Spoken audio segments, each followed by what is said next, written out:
1 கொரிந்தியர் 11வது அதிகாரம் 24, 28, 29. 1 கொரிந்தியர் 11வது அதிகாரம் 1 கொரிந்தியர் 11வது அதிகாரம் 24, 28, 29. இப்படி இருக்க எவன் அபாத்திரமாய் கர்த்தருடைய அப்பத்தை புசித்து அவருடைய பாத்திரத்தில் பானம் பண்ணுகிறானோ அவன் கர்த்தருடைய சரீரத்தையும் இரத்தத்தையும் குறித்து குற்றம் உள்ளவனாயிருப்பான். எந்த மனுஷனும் தன்னைத்தானே சோதித்தறிந்து இந்த அப்பத்தில் புசித்து இந்த பாத்திரத்தில் பானம் பண்ண கடவன். யான்னு கேட்டால் அபத்திரமா போஜனம் பண்ணுகிறவன் கர்த்தருடைய சரீரம் இன்னதென்று நிதானித்து அறியாதபடியினால் தனக்கு ஆக்கினை தீர்ப்பு வரும்படி போஜனம் பண்ணுகிறான். ஆமென். இந்த 3 வசனத்தையும் நம்ம வாசித்த சுருக்கி சொன்னா, ஆண்டவர் தருகிற உபதேசத்தின்படி, ஆண்டவர் தருகிற சத்தியத்தின்படி, ஆண்டவர் தருகிற சத்திய வசனத்தின்படி, இயேசுவினுடைய சாயலின்படி இப்பிரபஞ்சத்திற்கு ஒத்த வேஷம் தெரியாமல் நன்மை தீமை இன்னதென்று பகுத்தறியத்தக்க விதத்தில் நாம் நடந்து கொள்ளாமல், நாம் பேசிக்கொள்ளாமல், ஆண்டவருடைய சரீரத்தை, ஆண்டவருடைய இரத்தத்தை, அவருடைய பஸ்கா பண்டிகை ஆகிய இந்த நாளில் நீயோ நானோ புசித்தால் மரணம் கூட வருமா? ஆமென், ஆமென், ஆமென். ஹல்லேலூயா, ஹல்லேலூயா. நம்ம வாலிபர் கூடுகையில் பார்த்தது போல கோணலும் மாறுபாடுமான சந்ததிகளுடைய அலங்காரங்களும் அவர்களுடைய நடையும் அவர்களுடைய ஒழுக்கமும் அவர்களுடைய பேச்சும் இருந்தால் நாம் ரட்சிக்கப்படலைன்னு அர்த்தம். ஆமென். அந்த வசனத்தை ஒன்று வாசிங்களா? Very good. பிலிப்பியர் 2:15 வாசிங்க. கோணலும் மாறுபாடுமான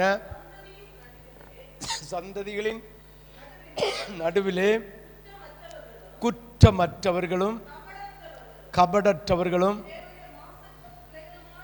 தேவனுடைய மாசற்ற பிள்ளைகளுமாய் இருக்கும்படிக்கு எல்லாவற்றையும் முறுமுறுப்பு இல்லாமலும் தர்க்கிப்பு இல்லாமலும் செய்யுங்கள். நம்ம வாலிபர் கூடுகையில் பேசின வசனம், ஆண்டவராகிய தேவன் இந்த சுத்திகரிப்பாகிய வெள்ளி சனி உபவாச கூட்டம், சனி சுத்திகரிப்பு, இன்னைக்கு காலையில் ஞாயிற்றுக்கிழமை ஆராதனை, நம்முடைய வாலிபர் கூடுகையில் வார்த்தை, இந்த திருவிருந்தில் தருகிற உபதேசத்துக்கு தயவு செய்து முறுமுறுப்பில்லாமல் தர்க்கிக்கிற குணம் இல்லாமல் இருந்து தேவனுடைய சமூகத்தில் அவருடைய அப்பத்தையும் அவருடைய இரத்தத்தையும் பானம் பண்ணி புசிக்கிறவர்களாயிருந்தால் உங்களுடைய சரீரத்திற்கு ஆரோக்கியம் உண்டாகும். உங்களுடைய நாசிக்கு உங்களுடைய நாசிக்கு ஆரோக்கியம் உண்டாகும். ஆமென்.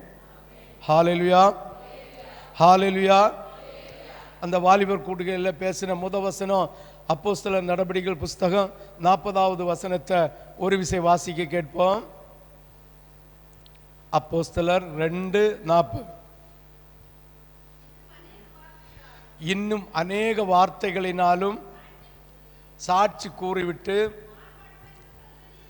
மாறுபாடுள்ள இந்த சந்ததியை விட்டு, மாறுபாடுள்ள இந்த சந்ததியை விட்டு விலகி உங்களை ரட்சித்துக் கொள்ளுங்கள் என்றும் புத்தி சொன்னார். நல்லா புரிஞ்சுக்கணும். மாறுபாடுள்ள சந்ததியின் எந்த அலங்காரமும், எந்த அவர்களுடைய வழிபாடும், எந்த ஒரு அந்த அந்த அவங்களுடைய முறைகளையும் விட்டு விட்டு நாம் அதை செய்யாமல் ஆண்டவருடைய சமூகத்தில் அவருடைய மணவாட்டியின் அலங்காரத்தோடு இல்லாமல் இருக்கிறவர்கள் ரட்சிக்கப்படலை. ஆமென்.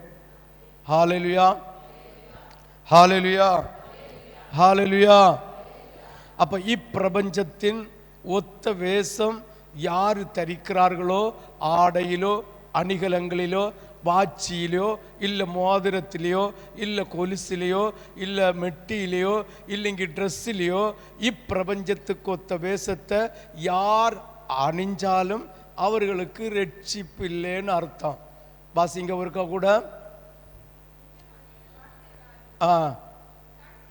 அடுத்தது, மாறுபாடுள்ள இந்த சந்ததியை விட்டு விலகு. மாறுபாடுள்ள சந்ததி, மாறுபாடுள்ள சந்ததியின் எல்லா அலங்காரமும் இப்பிரபஞ்சத்துக்கொத்த வேஷம் எதுவா இருந்தாலும் விட்டு விலகி உன்னை காத்து கொண்டால் நீ ரட்சிக்கப்பட்ட. ஆமென். அப்போ நல்லா புரிஞ்சுக்கணும், இந்த மாறுபாடான சந்ததிகள் மத்தியில் மாறுபாடான ஜனங்களுடைய எந்த அலங்காரமும் எந்த சுபாவமும் உனக்கு இருக்குன்னா உனக்கு ரட்சிப்பில்லை. அதனால மாறுபாடான சந்ததியை விட்டு, மாறுபாடான சந்ததியினுடைய சுபாவங்களை விட்டு உன்னை நீ ரட்சித்து கொள் என்று அழகா பவுல் எழுதி வச்சிருக்கிறார். பாசி ஒருக்கா கூட 40வது வசனத்தை. அடுத்தது, மாறுபாடுள்ள இந்த சந்ததியை விட்டு விலக்கி உங்களை ரட்சித்துக் கொள்ளுங்கள். ஆமென். அப்ப மாறுபாடு உள்ள சந்ததியை விட்டு விலக சொல்லி இருக்கு. நாம் விலகி ஓடுன்னு சொல்லல. அந்த சந்ததிகளுடைய எந்த ஒரு சுபாவத்தையும் எந்த ஒரு பழக்கத்தையும் எந்த ஒரு அலங்காரத்தையும் எந்த ஒரு கர்த்தருக்கு பிரியமில்லாத காரியத்தை செய்யாத நீ செத்த. ஆமென். ஆமென். செத்தன உயிர் போன் இல்ல, ஆவியில செத்த.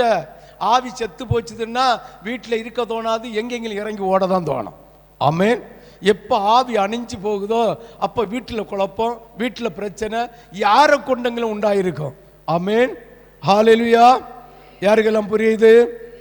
புரிஞ்சவங்க மட்டும் ஒரு அல்லேலியா சொல்லுங்களா. புரியாதவங்களை ஒரு அல்லேலியா சொல்லுங்களா. சொல்லக்கூடாது. ஆமென்.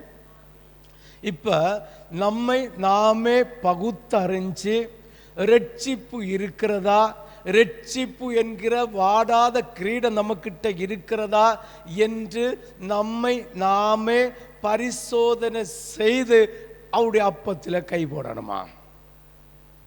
ஆமென். ஹalleluya, ஹalleluya. கை போடாவிட்டா குழப்பம் உண்டு என்று வேதம் சொல்லுகிறது. ஆமென். அப்ப நமக்கிட்ட என்ன அதாவது நம்ம முதவசனம் என்ன பார்த்தோம்? அப்போஸ்தலர் 2:40 என்ன பார்த்தோம்? இந்த மாறுபாடான சந்ததிக்க எந்த ஒரு அலங்காரமும் எந்த ஒரு பேச்சும் அவங்களுடைய எல்லா சுபாவமும் நம்ம கிட்ட இருக்கக்கூடாதான். இருந்தா ரட்சிப்பு இல்லை. ஆமென். ஹalleluya, ஹalleluya, ஹalleluya. நான் கையிலண்டு போட்டு சொல்லியேனா வசனத்தை சொல்லியேனா? அப்ப கோணலும் மாறுபாடான சந்ததியை விட்டு விலங்கு. நம்ம அப்படி போனா உலகத்தில் வாழ முடியாது. கருவாடு வேண்ட முடியாது, மீன் வேண்ட முடியாது, முட்டை வேண்ட முடியாது, சோறு வேண்ட முடியாது, வேலை செய்ய முடியாது. நாம் அப்படி விட்டு விலக சொல்லல. அவர்களுடைய எந்த பழக்க வழக்கமும் எந்த அலங்காரமும் எந்த சுபாவமும் உனக்கு வரப்படாது. ஆமென், ஆமென். அப்படி வருதுன்னா நீ இன்னும் ரட்சிக்கப்படலைன்னு அர்த்தம். பரிசுத்தாவியை பெற்றிருக்கிறோம், அந்நிய பாஷையை பேசுகிறோம், ராபோஜன பந்தியில் கை போடுகிறோம், வெள்ளை உடுக்கிறோம், துதிக்கிறோம், ஆராதிக்கிறோம், பிரசங்கம் பண்ணுகிறோம், எல்லாம் செய்கிறோம். ஆனால் நமக்கு ரட்சிப்பு இல்லைன்னு அர்த்தம். ரட்சிப்பில்லாத ஒருவன் ரட்சிப்பின் மகிமையை பெற்ற ஆண்டவராகிய இயேசுவின் சரீரத்தையும் இரத்தத்தையும் பருகி புசிப்பானால் அந்தோ பரிதாபம். உண்மையா ரட்சிப்பின் மகிமையை பெற்று ஆண்டவருடைய உன்னதமான பண்டிகையாகிய இந்த ராபோஜன பண்டிகையை நீ ஆசரிச்சா உன் குடும்பத்தில் அந்த மாசம் பூரா மனமகிழ்ச்சி உண்டாகும். அநேக வீடுகளில் பார்க்குறேன், இந்த பண்டிகைக்கு முன்னால நிறைய குழப்பம். அப்போ ஆண்டவருடைய பந்தியில் கை போட விடாம, ஒன்னில் கை போட விடாம, இல்லைங்க அபாத்திரம் நான் கை போடும்படியாக பிசாசு கொண்டு வருகிற சதி. ஆமென், ஹல்லேலூயா, ஹல்லேலூயா. இல்லைங்க நீங்க பரீட்சை வச்சு பாருங்க, எங்கண்டு வருதுன்னு தெரியாது, ஒரு இளவு அங்க வந்து தீரும். ஆமென். அதை பொறுமையா ஆண்டோடைய பாதத்தில் இருந்து ஸ்தோத்திரத்தோட நடத்திட்டு போயிட்டோம்னா சூப்பர். ஆமென். அதுக்கு தான் ஒரு மந்திரம் சொல்லி தந்த, என்னன்னு, யாரு கோபப்படுகிறார்களோ அவங்கள்ட்ட போய் சிரிச்சிட்டு இயேசு நல்லவர் சொன்னாமதி இயேசு கிரியை செய்வார். ஆமென். இப்ப அபாத்திரமாய் கை போடுவதற்கான ஒரு சில சட்ட திட்டங்களை நம்ம மீறி கொண்டிருக்கிறோம். ஆமென்.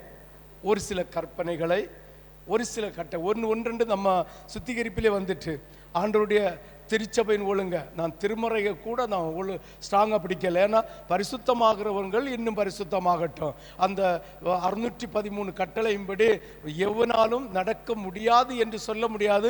கர்த்தருடைய கிருபை இருக்கிறவன் நடப்பான். அது நாளுக்கு நாள் விருத்தி அடைஞ்சிட்டு வரட்டு. திருச்சபை ஒழுங்க கடைபிடிக்குமா முடியாதா? உனக்கு லேட்டாய் வரனுக்குள்ள சூழ்நிலை இருந்தால் வராத, அந்த பாவத்தை நீ ஏற்றுக்கொள்ளாத. ஆமென். அந்த பரிதாபம் சிந்தித்து பாருங்கள். கர்த்தருடைய உடன்படிக்கையை மீறுகிறவர்களுக்கு என்ன உபத்திரம்னு பழைய ஏற்பாட்டில் இருந்தே சொல்லிட்டு வருது. அதை மனப்பூர்வமாக அந்த உடன்படிக்கையை செய்யாத, ஒரு பொருளுக்காக, ஒரு ஆஸ்திக்காக, ஒரு கல்யாணத்துக்காக, ஒரு கல்லறைக்காக அந்த உடன்படிக்கையை நம்ம செய்கிறோம் என்றால் நம்ம பார்க்குறோம். யாக்கோபுடைய சரித்திரத்தை படித்து வரும்போது தீனால்னால தீட்டுப்பட்ட அதாவது அந்த தீனா கற்பழிக்கப்பட்டது. அதனால இவருடைய சகோதரர்கள் அவர்களை கொல்வதற்காக விருத்த சேதனம் பண்ண வைத்தார்கள்.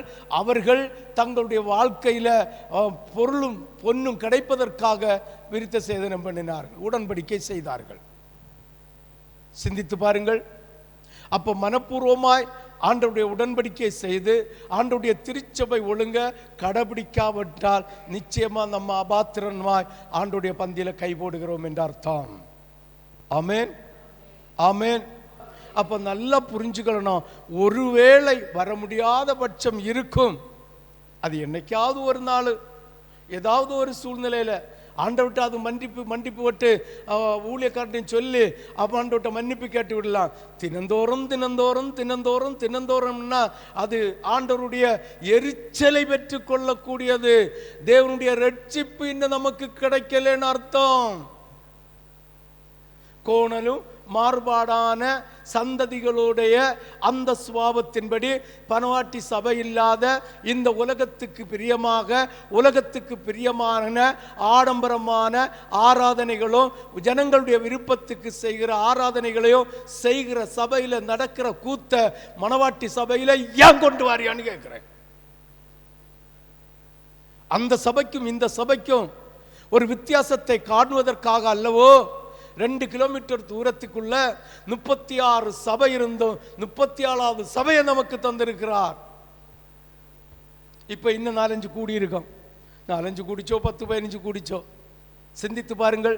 இந்த இடத்துல இந்த 2 கிலோமீட்டர் சுற்றளவுக்குள்ள ஆர்சி என்னும், கிறிஸ்டின், HMS என்னும், இந்த சவுந்தர என்னும் எல்லா சபையுமா 36 சபை இருந்து 37வது சபையா நமக்கு தந்திருக்கிறார். நான் இந்த தேசத்தை விட்டு புறதேசத்துக்கு போகுது 10வது மாவட்டத்துக்கு போயிட்டு கடைசியா இந்த மாவட்டத்துக்கு வரலாம்னு சொன்ன நோ. அப்ப இந்த இடத்துல எழுப்பி உன்னையும் என்னையும் இந்த இடத்துல கூட்டி சேர்த்து ஒரு சுருகூட்டமாக ஒரு தேவனுக்கு பிரியமான கூட்டமாக இந்த இடத்திலிருந்து ஒரு எழுப்புதலை உண்டாக்குவதற்கு சாட்சியாயிருக்கும்படி ராபோஜன பந்தியில் கைபோடுவதற்கு உன்னை அழைத்து வைத்திருக்கிற நீ அபாத்திரமாய் கர்த்தருடைய உபதேசத்தை, கர்த்தருடைய சபையின் ஆலோசனையை, திருச்சபையின் ஒழுங்க அவ்வளவு நிர்விசாரமாய் எடுக்கிறாய் என்றால் நீ பந்தியில கை போட்டு என்னத்துக்கு? ரட்சிப்பு என்பது கனம் பெற்ற ஒண்ணு. தேவனுடைய ரட்சிப்பு என்பது கனத்துக்குரியது. ரட்சிப்பு பெற்றிருப்பாயானால் ஆண்டவருடைய சமூகத்தில் நீ ஆண்டவரை மகிமைப்படுத்தி கொண்டிருப்பாய். லேவியாகமும் 18வது அதிகாரம், லேவியாகமும் 18வது அதிகாரம்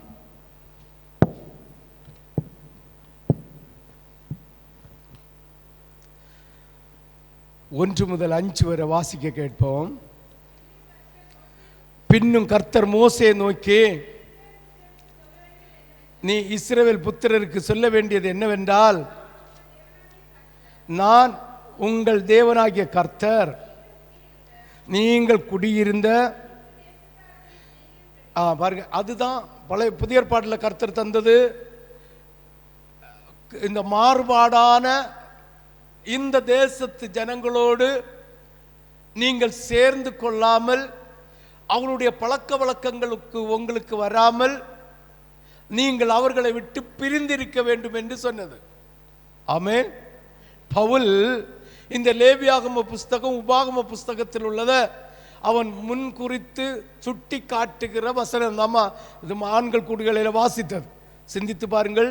பின்னும் கர்த்தர் மோசே நோக்கி, நீ இஸ்ரவேல் புத்திரருக்கு செல்ல வேண்டியது என்னவென்றால், நான் உங்கள் தேவனாகிய கர்த்தர், நீங்கள் குடியிருக்கிற எகிப்து தேசத்தாருடைய செய்கையின்படி செய்யாமலும், நான் உங்களை அழைத்து போகிற கானான் தேசத்தாருடைய செய்கையின்படி செய்யாமலும், அவர்களுடைய முறைமைகளின்படி நடவாமலும், என்னுடைய நியாயங்களின்படி செய்து என்னுடைய கட்டளைகளை கை கொண்டு நடவுங்கள். நான் உங்கள் தேவனாகிய கர்த்தர் ஆகையால் என் கட்டளைகளையும் நியாயங்களையும் கை கொள்ள கடவீர்கள்.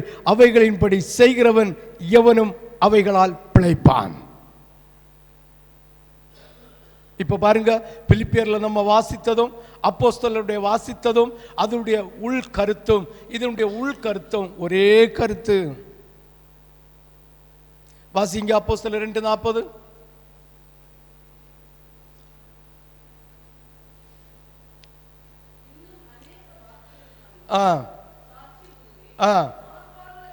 பாருங்க, மாறுபாடுள்ள இந்த சந்ததி, நீ குடியிருக்கிற தேசத்திலும் இல்ல சர்ச்சுக்கு வந்து சர்ச்சில் குடியிருக்கிற தேசத்திலும், நல்லா புரிஞ்சுடுங்க, கானான் தேசத்திலும் இல்ல அந்த எகிப்து தேசத்திலும், நீ உலகத்தில் இருக்கிற ஜனங்களிலும் இந்த சபையில் வருகிற ஜனங்களிலும் மாறுபாடா இருக்கிறவர்களுடைய எந்த ஒரு அலங்காரமும் எந்த ஒரு நடவடிக்கையும் உனக்கு இருக்கக்கூடாது.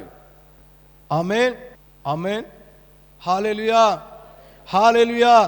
அழகா வசனம் சொல்லுது, நீ எகிப்தி தேசத்தில் அடிமை தேசத்தில் இருக்கிறவர்களா இருந்தாலும் கானான் தேசத்திற்குள்ள போன பிறகு அங்கு இருக்கிறவர்களுடைய பழக்கமோ எந்த ஒரு பழக்கமோ உனக்கு வரப்படாது. வந்தா உன்கிட்ட ரட்சிப்பு இல்லை. ஆமென் சொல்லு. ஹல்லேலூயா, ஹல்லேலூயா. சற்று சிந்திக்கணும், சற்று யோசிக்கணும். நம்ம பார்க்க வேண்டியது மனுஷனுடைய அந்த இதை அல்ல, ஆண்டவர் நமக்கு தந்திருக்கிற வேத வசனம். இப்ப இந்த அப்போஸ்தலர்ல தந்திருக்கிற இந்த மாறுபாடான சந்ததியை விட்டு நீ விலகு. இதுதான் இந்த உபாகமத்தில் சொல்லப்பட்டிருக்கிறது. நீ இருக்கிற தேசத்திலும் போகிற தேசத்திலும் உள்ள ஜனங்களுடைய எந்த மாறுபாடான சுபாவங்களும் உனக்கு வராம நீ உன்னை பாதுகாத்து ரட்சித்துக் கொள் என்று கர்த்தராகிய தேவன் சொன்ன வார்த்தை. இனி 1-2-5 வரை வாசி. லேவியாகமம் 18:1-5. பின்னும் கர்த்தர் மோசே நோக்கி, நீ இஸ்ரவேல் புத்திரருக்கு சொல்ல வேண்டியது என்னவென்றால், நான் உன் தேவனாகிய கர்த்தர், நீங்க குடியிருந்த எகிப்து தேசத்தின் செய்கையின்படி அவர்களுடைய எந்த நடக்க எந்த உடுக்க எந்த காரியத்தின்படி செய்யாதபடி நான் இனி அழைத்து போகிற கானான் தேசத்தில் இருக்கிறவர்களுடைய எந்த ஒரு முறைமையின்படியும் நீங்கள் செய்யாதபடிக்கு நடவாமலும் என்னுடைய நியாயத்தின்படி என்னுடைய கற்பனைப்படி செய்யுங்கள். அதன்படி செய்தால் நீங்கள் பிழைப்பீர்கள். ஆமென், ஹல்லேலூயா, ஹல்லேலூயா. இனி பிலிப்பியர் 2வது அதிகாரம், பிலிப்பியர் 2வது அதிகாரம் 12-16 வரை வாசிங்க பார்ப்போம். பிலிப்பியர் 2:12-16. ஆதலால் எனக்கு பிரியமான சகோதர சகோதரிகளே, நீங்கள் எப்பொழுதும் கீழ்ப்படுகிறபடியே. எப்பொழுதும் கீழ்ப்படுகிறீங்களா? சொல்லுகிற நேரத்துக்கு, சொல்ற நாள், அந்த வாரம். அடுத்தது போனா எங்க போகுதுன்னு தெரியல, என்ன செய்கிறேன்னு தெரியல.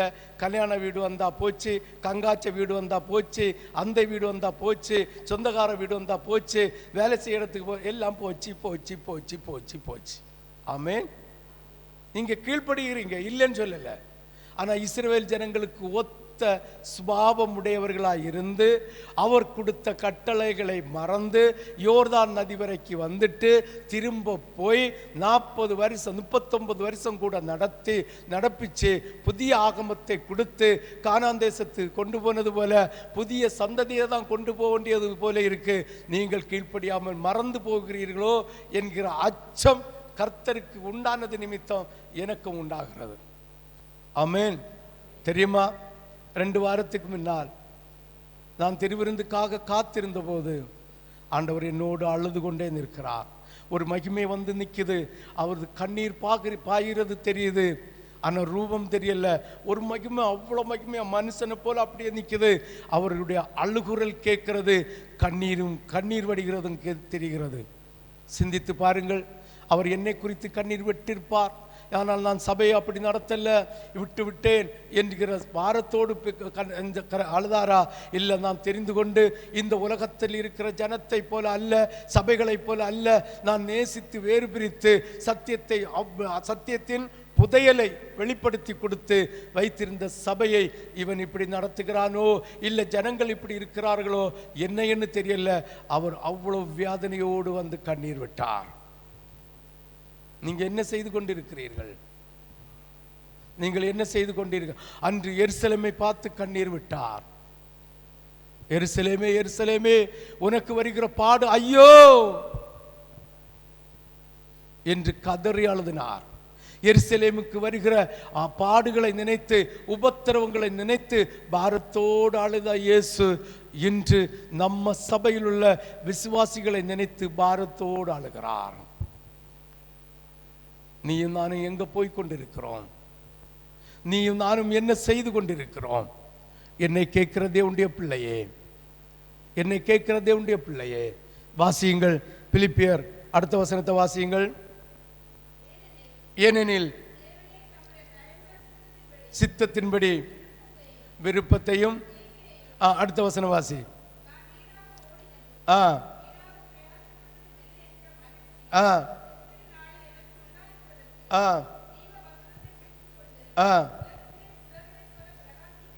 நீங்கள் கோணலும் மாறுபாடுமான சந்ததிகளின் சுபாவத்தை விட்டு விலகு. ஆமென். ஹல்லேலூயா. அப்ப லேவியாகம புஸ்தகத்தில் சொன்ன அதே கருத்தை ஷார்ட்டா இங்க கொடுத்திருக்கு, அதை விவரமா கொடுத்திருக்கு. ஆமென். நல்லா புரிஞ்சுக்கொள்ளணும். கர்த்தர் நம்மை கண்மணி போல பாதுகாத்து கொண்டிருக்கிறார். அது மட்டுமில்ல, பாதுகாக்கிறார்னு சொல்லுறதை விட உன்னுடைய போக்கையும் என்னுடைய போக்கையும் வரத்தையும் அவர் கண்காணித்து கொண்டிருக்கிறார். ஆமென். ஹல்லேலூயா, ஹல்லேலூயா, ஹல்லேலூயா. ஆகையால் 5வது வசனம், 18:5, ஆகையால் என் கட்டளைகளையும் என் நியமங்களையும் கை கொள்ள கடவீர்கள், அவைகளின்படி செய்கிறவன் எவனும் அவைகளால் பிழைப்பான்.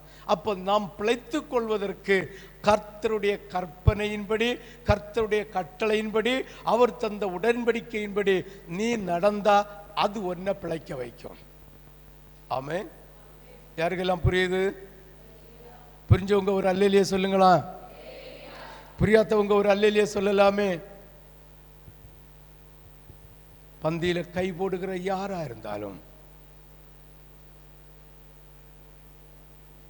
மறைமுகமா வாட்சி நீங்க கட்டுவீர்களானால் என் தகப்பன் நின்று கொண்டு நியாயம் செய்வார். ஆமென். ஹல்லேலூயா. எந்த ஒரு சூழ்நிலையிலும், எந்த ஒரு காரியத்திலும்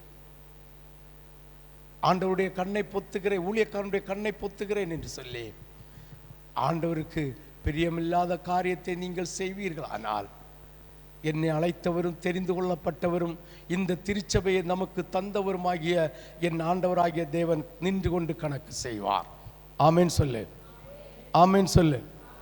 வாசிக்க கேட்போம். லேவியாகமம் 19வது அதிகாரம் 1-3, 19 1-3. அடுத்தது, பின்னும் கர்த்தர் மோசேயை நோக்கி, நீ இஸ்ரவேல் புத்திரரின் சபை அனைத்தோடு. இந்த கட்டளை நம்ம சபைக்கு மட்டுமல்ல, இன்னைக்கு சொல்லப்படுகிற இந்த வசனங்கள், நேற்று இந்த வருஷந்தோறும் நம்ம சொல்லி கொண்டிருக்கிற இந்த வசனங்கள் நம்ம சபைக்கு மட்டுமில்லை. நம்ம சபைக்கு மட்டுமா? நம்ம சபைக்கு மட்டுமா? இல்ல, உலகத்தில் இருக்கிற அத்தனை சபைகளுக்கும். ஆமே. ஆனால் ஊழியக்காரர்கள் இதையெல்லாம் எடுத்து போட்டு உபதேசத்தை கொடுக்கிறார்கள். ஆமேன். அவர்களுக்கு பேர் எங்க இருக்காது? சத்தமா ஜீவ புஸ்தகத்தில் இருக்காது. குறைத்து போடுகிற பேர் ஜீவ புஸ்தகத்தில் இருக்காது. மிகைப்படுத்தி கூட்டி சொல்லுகிற பேரு வீட்டில் என்ன வருமா? என்ன வருமா? 10 வாதம். என்ன தெரியுமா? வாதம் என்ன தெரியுமா? சொல்லுங்களா? உபத்திரவம். எகிப்துக்கு எத்தனை வாதம் வந்து? 10 வாதையும் ஒரு தலைச்ச பிள்ளை சங்காரம், சங்கார தூதனும் 10 வாதையும். இந்த 10 வாதையும் அவனுக்கு வீட்டில் உண்டாகுமா? ஆமேன். அப்போ நல்லா புரிஞ்சுக்கணும். அப்போ கூட்டி பேசிட்டு இருப்பாய், குறைச்சி பேசிட்டு இருப்பாய். அதுதான் கர்த்தர் சொன்னாரு, நீ அடிமைதனத்தில் இருக்கும்போது அந்த தேசத்து ஜனங்களும், நீ பெந்தேகோஸ்தா மாறும்போது பெந்தேகோஸ்து ரூபத்தில் இருக்கிற சபைகளையும் சபைகளில் இருக்கிற ஜனங்களை நீ பார்க்காத. நீ வேதத்தின் கற்பனையின்படி கட்டளையின்படி நடந்தா அது உன்னை பாதுகாக்கும். ஆமேன். இனி 3வது வசனத்தை வாசி. உங்களில் அவனவன் தன் தன் தாய்க்கும் தன் தன் தகப்பனுக்கும் பயந்திருக்கவும் என் ஓய்வு நாட்களை ஆசரிக்கவும் கடவீர்கள். நான் உங்கள் தேவனாகிய கர்த்தர். ஆமேன், ஆமேன். அப்ப யாரா இருந்தா, உங்களுக்கு வீட்டில் அப்பா அம்மா இருந்தால், உங்க வீட்டில் அப்பா அம்மா இருந்தால், பொம்பளைகளா இருந்தால் மாமி மாமா இருந்தால், தயவு செய்து அவங்களுக்கு பயந்த வாழ்க்கையை நடத்துங்கள். ஆமென்.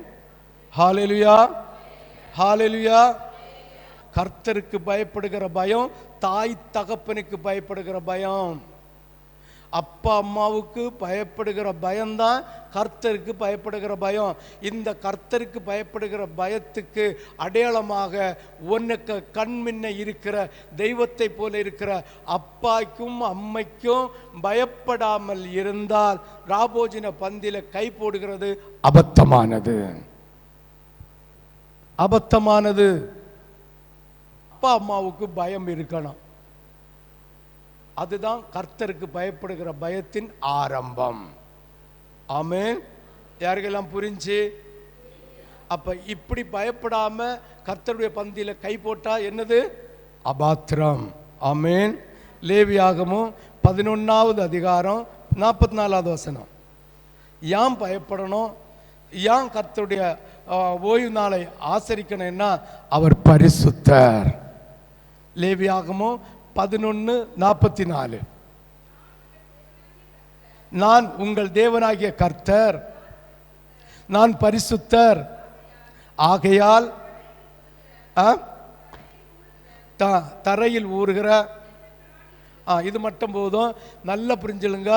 எந்த விதத்திலும், சாப்பாட்டில் ஆனாலும் சரிதான், உடையில் ஆனாலும் சரிதான், பேச்சில் ஆனாலும் சரிதான், அலங்காரத்தில் ஆனாலும் சரிதான், கர்த்தருடைய நாமத்தை வீணில வழங்காம கர்த்தர் பரிசுத்தராய் இருக்கிறது போல நீங்களும் பரிசுத்தராய் இருங்கள்.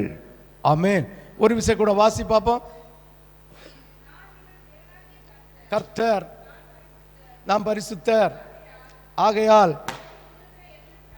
எந்த பிராணிகளிலும் உங்களை தீட்டுப்படுத்தாமல் உங்களை பரிசுத்தமாக்கி கொண்டு பரிசுத்தமாயிருப்பீர். இந்த பரிசுத்தத்திற்கு அடையாளமாக ஆண்டவராகிய தேவன் 2 பேரை அந்த பரிசுத்தத்துக்குள்ளே கொண்டு வச்சார். யார? மோசே ஒரு 40 நாள் கொண்டு வச்சாரு, எலியாவை வச்சிருந்தாரு, இப்படி நிறைய பிள்ளைகளை வச்சிருந்தாரு. ஆனால் 2 பேரை மாப்பிள்ளையும் பொண்டாட்டியும் சேர்த்து பரிசுத்தமாக பரிசுத்த ஸ்தலத்தில் கொண்டு வச்சார். யாரு? சத்தமா சொல்றது ஆதாமும் ஏவாளும். ஆமென். ஹல்லேலூயா, ஹல்லேலூயா. வாசிங்க பாப்போம். பாருங்க, தேவனுடைய நன்மைகளையும் தேவனுடைய சாயலையும் வெளிப்படுத்தி காட்ட ஆதாம் ஏவாள் இருவருக்கும் ஒரு தருணம் கொடுக்கப்பட்டது. ஆமென். தேவனுடைய தன்மைகளையும் சாயலையும் வெளிப்படுத்தி காட்ட ஆதாம் ஏவாள் இருவருக்கும் ஒரு தருணம் கொடுக்கப்பட்டது. ஆதியாகமம் 1வது அதிகாரம் 26வது வசனம். பின்பு தேவன் எப்படி தமது சாயலாக தமது ரூபத்தின்படியையும் மனுஷனை உண்டாக்குவோமாக என்று சொல்லி உண்டாக்கினார். அப்ப பிதா அவருடைய ரூபத்தின்படி அவருடைய குமாரனுடைய சாயலில் மனுஷனையும் மனுஷியும் உருவாக்கி தோட்டத்தில் கொண்டு வச்சார். எதுக்குன்னு கேட்டா கர்த்தருடைய தன்மை வெளிப்படும்படியாக, இல்லையா? அப்ப பிதாவும் இயேசுவும் வாட்சி கட்டி இருந்தா இந்த ஆதாமுக்கும் ஏவாளுக்கும் வாட்சி கொடுத்திருப்பாரா இல்லையா?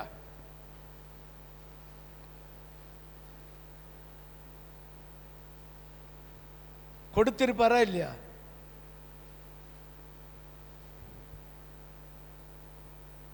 வாட்சி பிரியர்கள் சிந்தித்துக் கொள்ளுங்கள். ஆண்டவருடைய சாயலையும் ஆண்டவருடைய தன்மையும் வெளிப்படுத்தும்படியாக ஆதாமும் ஏவாளுக்கும் ஒரு தருணம் கொடுத்தது. அவர் படைக்கும் போது தம்முடைய சாயலாக தம்முடைய ரூபத்தின்படி, ஆமென், யாரையெல்லாம் உருவாக்கினாரு? ஆதாமையும் ஏவாளையும் உருவாக்கினார். அப்ப ஆதாமு கையில வாட்சி கட்டி இருந்தா இல்ல. அடுத்து மோதிரம் போட்டிருந்தாரா? பவுனில கூட இல்ல, வெள்ளியில போட்டிருந்தாரு. அப்படிதானே? சரி, என்ன வச்சிருந்தாரு எஸ்ட்ரா? சொல்லு. ஒன்றும் வச்சல. அப்ப என்னை வச்சிருக்கலாமா? வைக்கலாமா? வச்சக்கூடாது. ஆமென். அவருடைய சாயலையும் அவருடைய தன்மையையும் வெளிப்படுத்தும்படியாக தம்முடைய சாயலிலேயே அவருடைய ரூபத்தின்படி சிருஷ்டித்த தேவன். ஆமென். யாருக்கெல்லாம் புரிஞ்சவங்க ஒரு அல்லேலூயா சொல்லுங்களா? புரியாதவங்களும் ஒரு அல்லேலூயா சொல்லுங்களா? பாருங்க, நான் வாட்சியை பற்றி பேசணும்னு நாம் தேடி 3 மாசமா தேடி எடுத்த வசனம். அப்படிதானே? தேன கிடைச்சுமா இந்த வசனம்? வாட்சின்னு எங்க எழுதிருக்குன்னு பார்ப்பேன். ஒரு இடமும் எழுதல. இனி இதையும் கேட்பணும், வாட்சின்னு சொல்லல. இல்ல, அடப்பா ஆவமே. ஆமென். ஹல்லேலூயா. இப்ப யாருக்கெல்லாம் புரியுது? நான் தமாசுக்கு சொல்லியனா நித்தியத்துக்கு போகிற வழியை சொல்லியனா? ஆமென். ஹல்லேலூயா. இனி புதிய ஏற்பாட்டு விசுவாசிகள் தேவனின் தன்மையையும் சாயலையும் வெளிப்படுத்துகிறவர்களாய் இருக்க வேண்டும். ஏனென்றால் பழைய ஏற்பாட்டு விசுவாசிகளுக்கு இயேசுடைய இரத்தம் தெளிக்கப்படல, மிருகத்தின் இரத்தம் தான் தெளிக்கப்பட்டது. அவர்களையே தம்முடைய சாயலாய் இருக்கும்படி சிருஷ்டித்த தேவன் அவருடைய இரத்தத்தினால் கழுவப்பட்டு அவருடைய புத்திரராக சுவிகாரத்தை தந்து அழைத்து வைத்திருக்கிற நீ தேவனுடைய சாயலா இருக்கணுமா? தேவனுடைய தன்மையில வாழணுமா? உன் மனம் போன போக்கில் வாழலாமா? ஆண்டவருக்கு பிரியமில்லாத எந்த ஒரு காரியத்தையும் புதிய ஏற்பாட்டு விசுவாசிகள் செய்யப்படாது. ஏனென்றால் நம்முடைய சாயலாயிருந்த ஆண்டவராய் இயேசு கிறிஸ்து நமக்காக சிலுவையில் அறையப்பட்டு நமக்காக இரத்தம் சிந்தப்பட்டு அந்த இரத்தத்தினால் விலைக்கிரயமாக உன்னை விலைக்கு வாங்கி வச்சு அவர் தங்குற ஆலயமாக வைத்திருக்கிற அவருடைய சரீரமாகிய உன்னுடைய சரீரமாகிய அவருடைய ஆலயத்தில் கர்த்தருடைய பெர்மிஷன் இல்லாமல் ஒரு ஆணியம் விடுங்க விடாது. இது மயிரை பின்னி பின்னி எடுத்துருவோம் கண்ணில் சக்கு சக்கு சக்கு சக்கு சக்கு சக்கு சுண்டில யாரு அந்த அந்த அந்த வெத்தில பாக்க தின்னுட்டு துப்பி வச்சிருந்தோம் சுண்டில. புதிய ஏற்பாட்டு விசுவாசிகளாகிய நீயும் நானும் தேவனின் தன்மையும் சாயலையும் வெளிப்படுத்துகிறவர்களாய் இருக்க வேண்டும். எபேசியருக்கு எழுதின புஸ்தகம் 5வது அதிகாரம் எபேசியர் 5:1-2 வாசிக்க கேட்போம். எபேசியர் 5:1-2. ஆதலால் நீங்க பிரியமான பிள்ளைகளைப் போல தேவனை பின்பற்றுகிறவர்களாகி கிறிஸ்து நமக்காக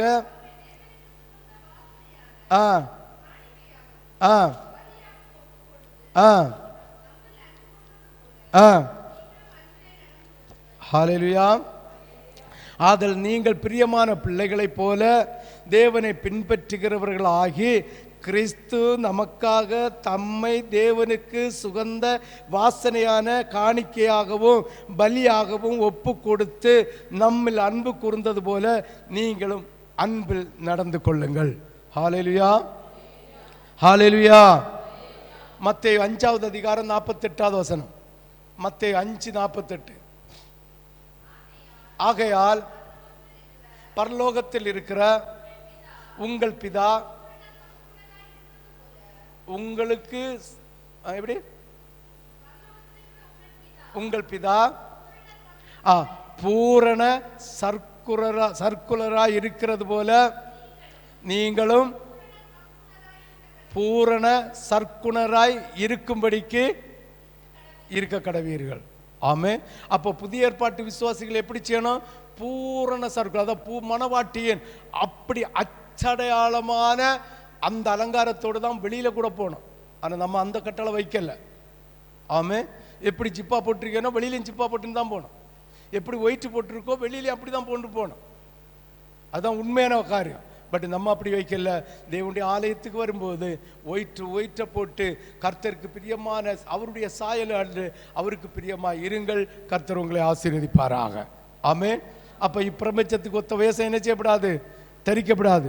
ரோமர் அந்த அது வந்து வருது பாருங்க. ரோமர் 12:1-2 வாசி. அப்படி இருக்க சகோதரரே நீங்கள் உங்கள் சரி எடுக்கட்டு ஜோபின் தான் முதல்ல எடுக்கணும். எடுமக்கா. ரோமர் 12. சாமுவேல் எடுத்தியா? ரோமர் 12 எடு. எடுத்தாச்சா எல்லாரும்? 1-2 வாசிங்க. அப்படி இருக்க சகோதரரே நீங்கள் உங்கள் சரீரங்களை பரிசுத்தமும் தேவனுக்கு பிரியவுமான, அப்ப ஆண்டவர் தந்த இந்த சரீரத்தை அவருடைய ஜீவ பலியாக அவருடைய சாயலா இருந்து ஜீவ பலியா ஒப்பு கொடுக்கணும். ஆனா நம்ம என்ன கட்டிட்டு போறோம்? வாட்சி கட்டி காய்ச்சி கொட்டி 5 தடவை பார்த்துருவோம். வாட்சை என்ன செஞ்சிடும்? 5 தடவை. அதுலேயும் பாருங்க கோல்டு கலர் வாட்ச். வருகிறான் தங்கம் போட்டா செத்தா போகணும். கோல்டு கலர் வாட்சி கட்டியலுக்கு. ஆமே. ஹல்லேலூயா, ஹல்லேலூயா. 2வது வசனத்தை வாசி. இந்த பிரபஞ்சத்துக்கு ஒத்த வேஷம் தரிச்சப்படாது. ஆமே. பாஸ்டர்ட்ட ஒரு வேஷம், இயேசு விட்ட ஒரு வேஷம், உலகத்தில் ஒரு வேஷம் தரிக்கப்படாது. ஆமென், ஹல்லேலூயா. இனி லேவியாகமும் 19வது அதிகாரம், லேவியாகமும் 19வது அதிகாரம் 11-12. லேவியாகமும் 19:11-12. நீங்கள் களவு செய்யாமலும் வஞ்சனை பண்ணாமலும் ஒருவருக்கொருவர் பொய் சொல்லாமலும் இருங்கள். ஆமென். நீங்கள் களவு செய்யாமலும் வஞ்சனை பண்ணாமலும் ஒருவருக்கொருவர் பொய் சொல்ல. நீங்க களவு செய்ய மாட்டியா? நான் விசுவாசிக்கிறேன். நீங்கள் என்ன செய்ய மாட்டீங்க? களவு செய்ய மாட்டீங்க. நான் உங்களை விசுவாசிக்கிறேன். ஆனால் வஞ்சனை பேசுவீர்கள், பொய் பேசுகிறீர்கள். ஆமேன். 19வது அதிகாரம் 11-12 வாசி. நீங்கள் களவு செய்யாமலும் வஞ்சனை பண்ணாமலும் ஒருவர் பொய் சொல்லாமல் இருங்கள். என் நாமத்தை கொண்டு பொய் ஆணையிடுகிறதுனால் உங்கள் தேவனுடைய நாமத்தை பரிசுத்த குலைச்சல் ஆக்காமலும் இருப்பீர்கள். இப்படிப்பட்ட காரியத்தை செய்துட்டு தேவனுடைய பந்தியில கை போடலாமா? போடப்படாதா? போடப்படாது. லேவியாகமும் 19வது அதிகாரம் 16-18. லேவியாகமும் 19:16-18 வாசி. உன் ஜனங்களுக்குள்ளே அங்கும் இங்கும் கோல் சொல்லி திரியாயாக பிறனுடைய இரத்த பலிக்கு உட்பட வேண்டாம். நான் கர்த்தர். அங்க ஒண்ணு, இங்க ஒண்ணு, அங்க ஒண்ணு, இஞ்ச ஒண்ணுன்னு என்ன செய்யப்படாது? பேசப்படாது. பொய் உரைக்கப்படாது, பொய் சொல்லப்படாது. உள்ளதை உள்ளதுபடி, இல்லாததை இல்லாதபடி சொல்லு. கர்த்தர் பரிசுத்தர். இதை சொல்லித் தருகிறவர் கர்த்தர். கர்த்தருடைய சரீரத்தையும் கர்த்தருடைய இரத்தத்தையும் பானம் பண்ணி புசிக்க வந்து நீ பொய்யனாய் இருக்கக்கூடாது. ஹல்லேலூயா, ஹல்லேலூயா, ஹல்லேலூயா. யாருக்கெல்லாம் புரியுது? வாசி 17வது வசனம். 16, 17, 18. லேவியாகம் 19:16 வாசித்தோம். 17 வாசி. உன் சகோதரனை பகையாக படிக்கு அவனை எப்படியும் கடிந்து கொள்ள வேண்டும். நம்முடைய ஆண்டவருடைய பாதத்தில் கை போடுகிற தேவ பிள்ளைகளாகிய சகோதரர்களாகிய நீங்கள் ஒருவருக்கொருவர் பகை இருக்கக்கூடாது. பாருங்க, எத்தனாவது வசனம் வாசித்தேன்? 17. உன் சகோதரனை உன் உள்ளத்தில் பகையாயாக பிறன் மேல் பாவம் சுமத்தாதபடிக்கு அவனை எப்படியும் கடிந்து கொள்ள வேண்டும். பழிக்கு பழி வாங்காமலும் உன் ஜனபுத்திரர் மேல் பொறாமை கொள்ளாமலும் உன்னில் நீ அன்பு கூறுவது போல பிறனிடத்திலும் அன்பு கூற வேண்டும். ஆமென். பழிக்கு பழி என்ன செய்யப்படாது? நான் அங்க வச்சு சொன்னதை பாஸ்டர்கிட்ட சொல்லி கொடுத்து போட்டா, இவ பாஸ்டர் கிட்ட வந்து பாஸ்டர் மழுப்புக்காக வெள்ளை துணியை உடுத்துட்டு எனக்கு இஷ்டன்னு சொல்லியா? பகை என்ன செய்யப்படாது? இருக்கப்படாது. ஆமென் சொல்லு. யாரும் நல்லவர்களும் இல்லை, யாரும் கெட்டவங்களும் இல்லை. அவருடைய பழக்க வழக்கத்தின்படி கெட்டவர்களாக மாறுகிறார்கள், நல்லவர்களாக மாறுகிறார்கள். கர்த்தர் நம்மை கெட்டவர்களாய் மாற்றுவதற்காக அல்ல, நல்லவர்களாய் மாற்றுவதற்காகவே நல்ல மார்க்கத்தை தந்து அதிலே ஒரு மணவாட்டி சபையை தந்திருக்கிறார். ஆமென் சொல்லு, ஆமென் சொல்லு, ஆமென் சொல்லு. 18வது வசனத்தில் சொல்லியிருக்கு, கர்த்தர் பரிசுத்தர். நீ தன்னை அதை வாசி பார்ப்போம். தன்னை நேசிக்க. 18வது வசனம்.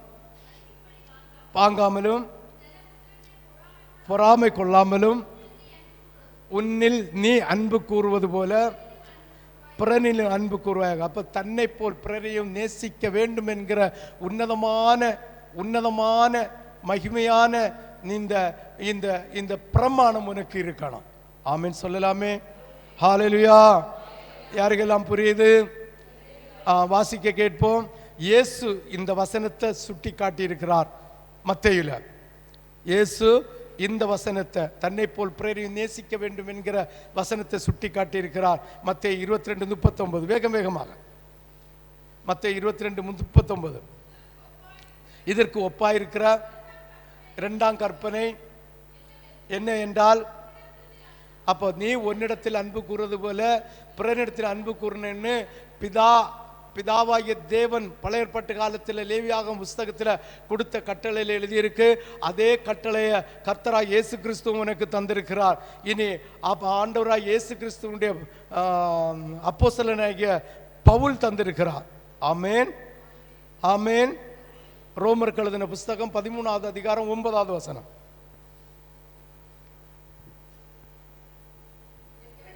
எப்படி எனில் ஆ ஆ ஆ ஆ ஆ ஆ ஆ ஆ ஆ உன்னிடத்தில் நீ அன்பு கூறுகிறது போல என்று பவுல் முன்மொழிந்திருக்கிறார், சொல்லியிருக்கிறார். இனி அப்போஸ்தலனாகிய யாக்கோபு சொல்லியிருக்கு. யாக்கோபு புஸ்தகம் 2வது அதிகாரம் 8வது வசனம் போல ரொம்ப முக்கியம். ராபோஜன பந்தியில கை போடுகிறவர்கள் தன்னை போல் பிறரையும் நேசிக்க வேண்டும். தனக்கிட்ட தான் அன்பு வைக்கிறது போல மற்றவர்கிட்ட அன்பு வைக்கணும். எரிச்சலும் போச்சலும் கசப்பும் மனக்கசப்பும் அதான் பழி வாங்குற சுபாவம் இருக்கப்படாது. ஹல்லேலூயா, ஹல்லேலூயா, ஹல்லேலூயா, ஹல்லேலூயா, ஹல்லேலூயா, ஹல்லேலூயா. இனி உபாகமம் அடுத்த கட்டளை. ஆமென். இந்த கட்டளை கொஞ்சம் கடினமான வார்த்தைகளோடு வரும். அதை உங்களுக்காக ஏற்றுக்கொள்ளுங்கள். உங்கள் தேவனாகிய கர்த்தர், அவர் யாருடைய நாமம்? தம்முடைய நாமம் விளங்கும்படி சகல கோத்திரங்களிலும் தெரிந்து கொள்ளும் ஸ்தானமாகிய நாடி அங்கே போய் அங்கே உங்க சர்வாங்க தகன பலிகளையும் உங்கள் பலிகளையும் தசம பாகங்களையும் உங்கள் கையேறெடுத்து படைக்கும் படைப்புகளையும் உங்கள் பொருத்தனைகளையும் உங்கள் உற்சாக பலிகளையும் உங்கள் ஆடு மாடுகளின் தலையீற்றையும் கொண்டு வந்து அங்கே உங்கள் தேவனுடைய கர்த்தராகிய தேவனுடைய சன்னதியிலே புசித்து செய்ததும் உங்களை ஆசீர்வதித்ததுமான நீங்களும் சந்தோஷப்படுவீர்களாக. இங்கே இந்நாளில் அவனவன் தன் பார்வைக்கு சரியானதை செய்கிறது போல இதுவரை நான் விட்டுருக்கு 9 உண்டு. இதை ஒன்று லைட்டாக டச் பண்ணி போகிறேன். ஆமென், ஹல்லேலூயா, ஹல்லேலூயா. கண்ட இடத்துல உங்கள் பலியை போடப்படாது. ஆமென். 5 வாசிக்கும். உங்கள் தேவனாகிய கர்த்தர் தம்முடைய நாமம் விளங்கும்படி உங்கள் சகல கோத்திரங்களிலும் தெரிந்து கொள்ளும் ஸ்தானமாகிய அவருடைய வாசஸ்தலத்தையே நாடி அங்கே போய் அங்கே உங்கள் சர்வாங்க தகன பலிகளையும் உங்கள் பலிகளையும் தசம பாகங்களையும் உங்கள் கையேறெடுத்து படைக்கும் படைப்புகளையும் உங்கள் பொருத்தனைகளையும் உங்கள் உற்சாக பலிகளையும் உங்கள் ஆடு மாடுகளின் தலையீற்றைகளையும் கொண்டு வந்து அங்கே உங்கள் தேவனாகிய கர்த்தருடைய சன்னதியிலே புசித்து நீங்கள் கையிட்டு செய்ததும் உங்கள் தேவனாகிய கர்த்தர் உங்களை ஆசீர்வதித்ததுமான யாவுக்காகவும் நீங்கள் உங்கள் குடும்பத்தாரும் சந்தோஷப்படுவீர்களாக. இங்கே இந்நாளில் நாம் அவன் இங்கே இந்நாளில் நாம் அவன் தன் பார்வைக்கு சரியானதை எல்லாம் செய்கிறது போல நீங்கள் செய்யாதிருப்பீர்கள். ஆமென். அந்த காலத்தில் இஸ்ரவேல் ஜனங்கள் தேவனுடைய ஆலயத்திற்கு வருவதற்கு மடித்து அவங்க விருப்பப்பட்ட இடத்துல அவங்க தோணின இடத்துல ஆண்டவர் கொடுத்த ஆசீர்வாதத்தின் தசமபாகம் என்கிற லேவியனுடைய சம்பளத்தை கண்ட இடத்துல கொடுக்கிறார்கள். ஆமென். இது தவறு என்பதை புரிந்து கொள்ள வேண்டும். ஆமென். ஹல்லேலூயா, ஹல்லேலூயா, ஹல்லேலூயா.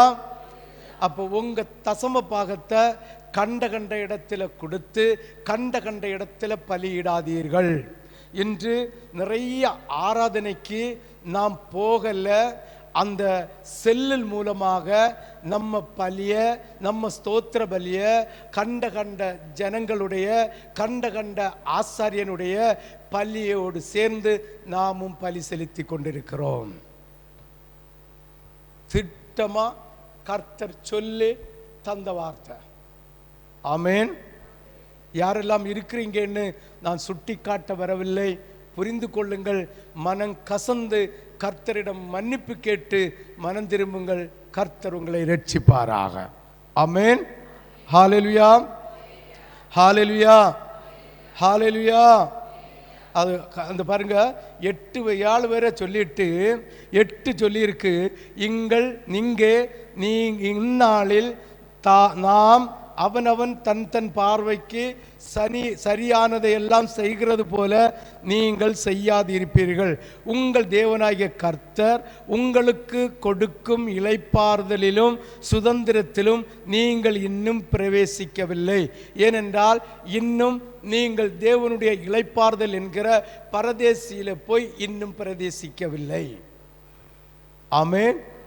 இப்ப மாம்சத்தில் ஆண்டவருடைய வார்த்தைக்கு கீழ்ப்படிந்து கர்த்தருடைய இரத்தத்தினால் உங்களை மீட்டெடுத்து அவருடைய உடன்படிக்கையை செய்து அவருடைய சமூகத்து அப்பத்தை புசிப்பதற்கும் அவருடைய சமூகத்து இரத்தத்தை பருகுவதற்கும் ஆயத்தமாக கொண்டு வைத்திருக்கிற நீ உன் இஷ்டப்படி உன் மனம் தோன்றினபடி ஆண்டவராகிய தேவனுக்கு கொடுக்க வேண்டிய தசம பாகத்தை, லேவியனுக்கு கொடுக்க வேண்டிய சம்பளத்தை கண்ட இடத்தில் கொடுத்து இன்று கண்ட இடத்தில் நீங்கள் ஆராதிக்கிறதுக்கு சமமாய் உங்கள் கைகளில் இருக்கிற செல்லில் அந்த ஊழியக்காரனுடைய துதி, அந்த ஊழியக்காரனுடைய ஜெபத்துக்கு சேர்ந்து நீங்களும் ஸ்தோத்திர பலி போட்டுக் கொண்டிருக்கிறீர்கள். இது உங்கள் குடும்பத்திற்கு சாபம் என்பதை புரிந்து கொள்ள வேண்டும். ஆமென் சொல்லு, ஆமென் சொல்லு. ஹல்லேலூயா, ஹல்லேலூயா. உங்கள் தேவனாகிய கர்த்தர் உங்களுக்கு கொடுக்கும் இளைப்பாறுதலிலும் சுதந்திரத்திலும் நீங்கள் இன்னும் பிரவேசிக்கவில்லையே. நீங்கள் யோர்தானை கடந்து போய் உங்கள் தேவனாகிய கர்த்தர் உங்களுக்கு சுதந்திரிக்க கொடுக்கும் தேசத்திலே குடியேறும் போது சுற்றிலும் இருக்கிற உங்கள் சத்துருக்களை எல்லாம் அவர் விலக்கி உங்களை இளைப்பாற பண்ணுகிறதுனால் நீங்கள் சுகமாய் வசித்திருக்கும் போது ஆண்டவராகிய தேவன் இந்த உலகத்தின் பாவத்தின் பிடியிலே இருந்து நீங்கள் அகப்பட்டிருந்த போது கர்த்தராகிய தேவன் அவருடைய இரத்தத்தினால் உங்களை மீட்டெடுத்து அவருடைய வார்த்தைகளை தந்து அவருடைய வசனங்களை தந்து உன்னை சமாதானத்தோடு நடத்தும்படியாய் உங்களுக்காக ஒரு வாசஸ்தலத்தை ஏற்படுத்தி அந்த வாசஸ்தலமாகிய ஆலயத்திலே நீங்கள் வந்து ஆண்டவரை துதிச்சு ஆண்டவரை பாடி பரத்தில் இருந்து தந்த விடுதலையும் சமாதானத்தையும் ஆண்டவருடைய ராஜ்யத்துக்கு போவதற்கான மறைப்பொருளாய் இருக்கிற தேவ வார்த்தைகளையும் உங்களை தந்து போஷித்து கொண்டிருக்கிற இந்த காலகட்டத்திலே உங்கள் இஷ்டப்படி நீங்கள் அவன் தன்னுடைய சுய சிந்தனைப்படி நீங்கள் உங்கள் பலிகைகளையும் தசம பாகங்களையும் அடுத்து கண்ட இடத்திலே போடுகிறது சாபமான காரியம். ஆமென். ஹல்லேலூயா. யார் செய்கிறீங்க, யார் செய்யல, கர்த்தருடைய வெளிப்பாடோடு சொல்லுகிறேன். அது உங்கள் குடும்பத்திற்கு சாபத்தை வருத்தும், உங்கள் குடும்பத்திற்கு சமாதானம் இல்லாததை வருத்தும், உங்கள் குடும்பத்துக்கு உபத்திரம் வருத்தும். நான் யாரையும் குற்றப்படுத்த நினைக்கவில்லை. 11வது வசனம், உங்கள் தேவனாகிய கர்த்தர் தமது நாமம் விளங்கும்படி தெரிந்து கொள்ளும் ஒரு இடம் உண்டாயிருக்கும். அங்கே நீங்கள் நான் உங்களுக்கு கட்டளையிட்ட யாவையும் உங்கள் சர்வாங்க தகன பலிகளையும் உங்கள் பலிகளையும் உங்கள் தசம பாகங்களையும் உங்கள் கை ஏறெடுத்து படைக்கும் படைப்புகளையும் நீங்கள் கர்த்தருக்கு நேர்ந்து கொள்ளும் விசேஷித்த எல்லா பொருத்தனைகளையும் கொண்டு வந்து உங்கள் தேவனாகிய கர்த்தருடைய சன்னதியிலே நீங்களும் உங்கள் குமாரரும் உங்கள் குமாரத்திகளும் உங்கள் வேலைக்காரர்களும் உங்கள் வேலைக்காரிகளும் உங்களோடு பங்கு சுதந்திரம் இல்லாமல் உங்கள் வாசல் இருக்கிற லேவியனும் சந்தோஷப்படுவீர்களாக. கண்ட இடமெல்லாம் நீ உன் சர்வாங்க தகன பலிகளை இடாதபடிக்கு எச்சரிக்கையாயிரு. ஆமென். ஹல்லேலூயா. யாருக்கெல்லாம் புரியுது? புரிஞ்சவங்க மட்டும் ஒரு அல்லேலூயா சொல்லலாமே. புரியாதது போல் இருக்கிறவங்களும் ஒரு அல்லேலூயா சொல்லலாமே. ஆண்டவர் உங்க ஊழியக்காரனுக்காக வைத்திருக்கிற சம்பளம், அதற்காக தான் கர்த்தர் உங்களை ஆசீர்வதிக்கிறது, கர்த்தர் உங்களை பலப்படுத்துகிறது. நீங்கள் உங்கள் தசம பாகங்களை கையில் கொண்டு தரும்போது ஜோம் பண்ணி அந்த என்னுடைய காசை உங்களுக்கு திரும்ப தருகிறது வேற. ஆமென். ஆனால் உங்கள் தசம பாகங்களை ஊழியக்காரனை கையில் கொடுத்தே ஆகணும். அதே போல் இந்த சபையை கர்த்தர் உங்களுக்காக தந்திருக்கிறார். செல்லை எடுத்து வச்சுட்டு மற்ற பிரசங்கங்களை கேட்டு அதுக்கு கூட ஸ்தோத்திரம் சொல்லு, அதுக்கு கூட ஆமேன் சொல்லு, அதுக்கு கூட அல்லேலியா சொல்லு அங்கே பலியிடுவீர்களானால் அது சாபமாய் முடியும். ஏனென்றால் இந்த செல்லுவரம் என்ன, நம்ம எந்த ஊழியக்காரன் கொள்ளான் என்று தேடி போய் அங்கு ஸ்தோத்திர பலியிடுவோம். இப்போ செல்லு வந்திருக்கு, இது ஒரு மாயையான உலகத்தில் இருக்கிறோம். மாயையான செல்லில் பார்த்து ஸ்தோத்திர பலியிடுகிறதும் தசமபாகங்களை அடுத்த பலிபீடத்துக்கு கொடுக்கிறதும் சாபமான ரெண்டும் ஒரே ஈக்குவல் பாவம். செய்யாதிருங்கள், செய்யாதிருங்கள். கர்த்தர் பரிசுத்தர். அவர் சொல்லுகிறார், வாசி எத்தனாவது வசனம்? 13வது வசனம். கண்ட இடமெல்லாம் நீ உன் சர்வாங்க தகன பலிகளை இடாதபடிக்கு எச்சரிக்கையாயிரு. கர்த்தர் நீ உன்னை தெரிந்து கொண்ட ஒரு வாசஸ்தலம் உண்டு, ஒரு இடம் உண்டு. கர்த்தர் வாசம் பண்ணுகிற ஒரு இடம் இருக்கிறது. அந்த இடத்துல இருந்து நீ ஸ்தோத்திர பலி போட்டு ஆண்டவருடைய நாமத்தை கனப்படுத்தி ஆண்டவரிடம் வந்து வருகிற வார்த்தைகளை பெற்றுக்கொண்டு உன்னுடைய பலிகளை எல்லாம் இருதயத்தின் ஆழத்திலிருந்து போட்டு உனக்கு ஆண்டவருடைய ஆலயத்திலே பணி செய்கிற ஆசாரியனுடைய சம்பளத்துக்காக உன்னை ஆசீர்வதித்து உன்னை பலப்படுத்தி குணப்படுத்தி வைத்திருக்கிற அந்த தசம பாகத்தையும் கண்ட இடத்திலே போட்டால் ரெண்டும் ஒரே பாவம். இன்று செல்லில் நீ போடுகிற பலியும் தசம பாகம் கொடுக்கிறதும் சாபமான காரியம். ஜாக்கிரதையாக இருந்து மனம் திரும்புங்கள். இதை செய்து கொண்டு நீங்கள் பந்தியில் கை போடுவீர்கள் ஆனால் நிச்சயமாய் அபாத்திரனாய் கை போடுகிறீர்கள் என்று அர்த்தம். ஆமென், ஹல்லேலூயா. உங்களுக்கு செய்தி கேட்க, ஆராதனை கேட்க டெய்லி இருக்குது தேவனுடைய சமூகத்தில். திங்கள் வைத்திருக்கு, செவ்வாய் இருக்குது, புதன் இருக்குது. வேளன் மட்டும் இல்லை, கொஞ்சம் எனக்கு மோனிக்க கொஞ்சம் அந்த நெருக்கடி தீரட்டு வியாழக்கிழமையை ஏற்படுத்தி வைக்க போகிறேன். வெள்ளிக்கிழமை இருக்கு, சனிக்கிழமை இருக்கு, ஞாயிற்றுக்கிழமை இருக்கு. இதை விட நீ தெரிந்து கொண்ட இடத்துல தேவன் பரிசுத்தமாய் நின்று நீ பரலோகத்துக்கு போவதற்காக வேதத்தின் ரகசியத்தையும் புதை பொருளையும் தந்து உன்னை ஆசீர்வதிக்கிற இடத்துல உன் ஸ்தோத்திர பலியையும் உன்னை சர்வாங்க தகன பலிகளையும் ஆமேன் சொல்லுகிற பலியையும் நீ கொண்டு போட்டு ஆண்டவர் கொடுக்கிற ஆசீர்வாதத்தினால் உனக்கு ஆசாரியனாய் இருக்கிற உன்னுடைய ஊழியக்காரனுடைய சம்பளத்தை நீ வஞ்சித்து அந்நிய பலிபீடத்திலே நீ செலுத்தி அந்நிய பலிபீடத்திலே நீ ஸ்தோத்திர பலியிடுவாயானால் சாபம் குடும்பத்தை விட்டு மாறாது என்று சொல்லுகிறேன். ஆமென். யாருக்கெல்லாம் புரியுது? புரிஞ்சவங்க மட்டும் புரிஞ்சவங்க விதத்தில் ஒரு அல்லேலூயா சொல்லலாமே. ஹல்லேலூயா.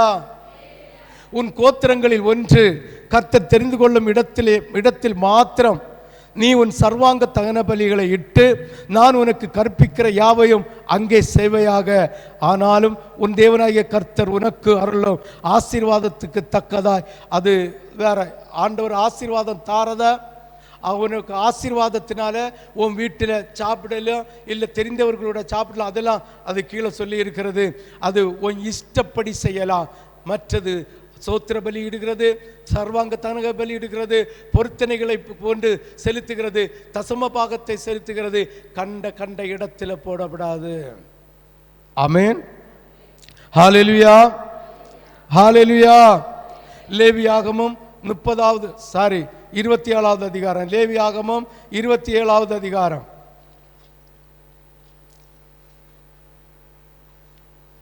லேவியாகமம் 27 30-31. இது உபாகம் 14 இருக்கு.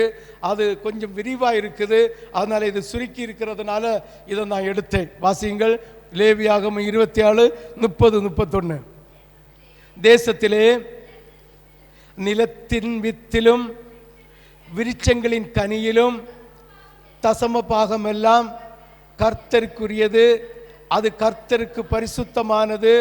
ஒருவன் தன் தசம பாகத்திலே எவ்வளவாவது மீட்டு கொள்ள மனதாயிருந்தானால் அதனுடன் 1/5 பங்கை கூட்டி கொடுக்க கடவன். ஆமென். வாசிங்க 2 வசனத்தையும். தேசத்திலே ஆ ஆ ம் ம் ஆ ஆ ஆ ஆ இதே இது உபாகம் 14 நீ இப்போ வாசித்தா அங்கே இருக்கு. எண்ணாகமும் 18:21. எண்ணாகமும் 18:21.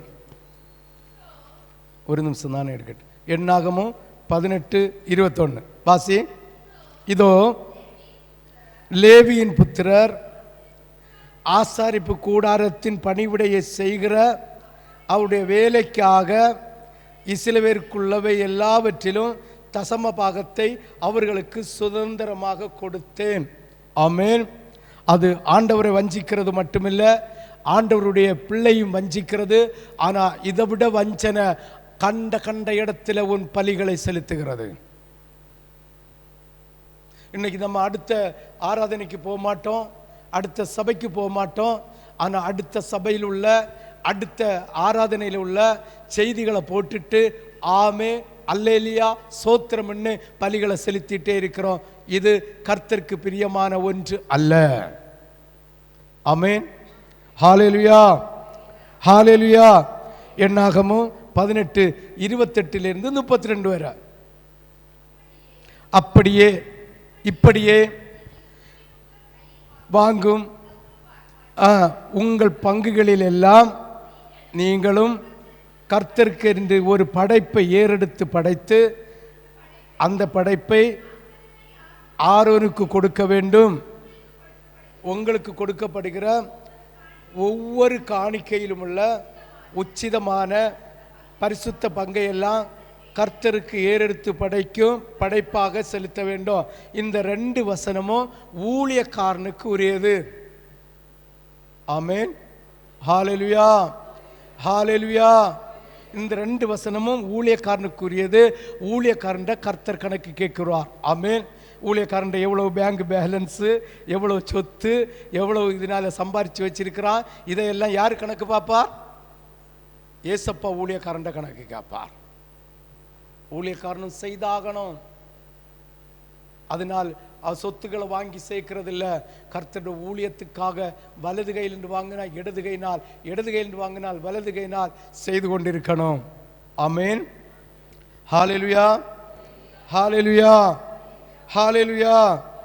அடுத்தது 30 வாசி. ஆதலால் நீ அவர்களோடு சொல்ல வேண்டியது என்னவென்றால், அதில் உச்சிதமானதை நீங்கள் ஏறெடுத்து படைக்கும் போது அது களத்தின் வரத்திலும் ஆலையின் வரத்திலும் இருந்து எடுத்து செலுத்துகிற போது லேவியருக்கு எனப்படும். அதை நீங்கள் உங்கள் குடும்பத்தாரும் எவ்விடத்திலும் புசிக்கலாம். அது நீங்கள் ஆசாரிப்பு கூடாரத்தில் செய்யும் பணிவிடைக்கு ஈடான உங்கள் சம்பளம். இப்படி அதில் உச்சிதமானதை ஏறெடுத்து படைத்தீர்களானால் நீங்கள் அது நிமித்தம் பாவம் சுமக்க மாட்டீர்கள். நீங்கள் சாகாது இருக்கும்படி இஸ்ரவேல் புத்திரரில் பரிசுத்தமானவர்களை தீட்டுப்படுத்தலாகாது என்று சொல் என்றார். அந்த 3 வசனத்தையும் 31 32 2 வசனத்தையும் ஒரு விஷயம் கூட வாசி. அதை நீங்களும் உங்கள் குடும்பத்தாரும் எவ்விடத்திலும் புசிக்கலாம். அது நீங்கள் ஆசரிப்பு கூடாரத்தில் செய்யும் பணிவுடைக்கு ஈடான சம்பளம். இப்படி அதில் படைத்தீர்களானால் அது நிமித்தம் பாவம் சுமக்க மாட்டீர்கள். இது கண்ட இடத்திலே நம்முடைய துதியையும் பலியையும் சர்வாங்க தகன பலியையும் பாவ மன்னிப்பின் பலியையும் தசம பாகத்தையும் செலுத்துவோமானால் நிச்சயமா பாவத்தில் பாவம் சுமரும். இதையெல்லாம் வைத்துட்டு கர்த்தருடைய பந்தியில கை போடாதீர்கள். இந்த முதலேண்டே சொன்னேன், இந்த பிரபஞ்சத்துக்கு ஒத்த வேஷம் தரித்து இந்த இந்த இந்த இந்த இந்த கோணலும் மாறுபாடான சந்ததிகள் மத்தியில் அவர்களுடைய எந்த ஒரு முறைமையும் நம்ம எடுத்து வைக்காம கர்த்தருடைய பாதத்தில் அவருடைய வசனத்தின்படி இப்பிரபஞ்சத்துக்கு ஒத்த வேஷம் தெரியாமல் அவருடைய சாயலில் எஸ்டா பிற்றி வைக்காம அவருடைய சாயலின்படி நம்மை மகிமைப்படுத்தி கொண்டிருக்கிற கர்த்தராகிய தேவனுடைய சாயலில் விட்டு எந்த விதத்திலும் வேறு சாயலில் இருந்து விடாதபடிக்கு நாம் கவனமாயிருந்து கர்த்தருக்கு செய்ய வேண்டிய இந்த பலிபீடத்தில் செலுத்த வேண்டிய பலிகளையும் கர்த்தருடைய பலிபீடத்தில் செலுத்த வேண்டிய பலிகளையும் கண்ட கண்ட இடத்திலே செல்லின் மூலமாக செலுத்தி ஆண்டவருடைய தசம பாகங்களையும் கண்ட கண்ட இடத்திலே செலுத்தி ஆண்டவருடைய பலிபீடத்தை நீங்கள் அசுசிப்படுத்தி கர்த்தருடைய பிள்ளைகளை வஞ்சித்து கர்த்தரை வஞ்சித்தால் பாவம் சுமரும்.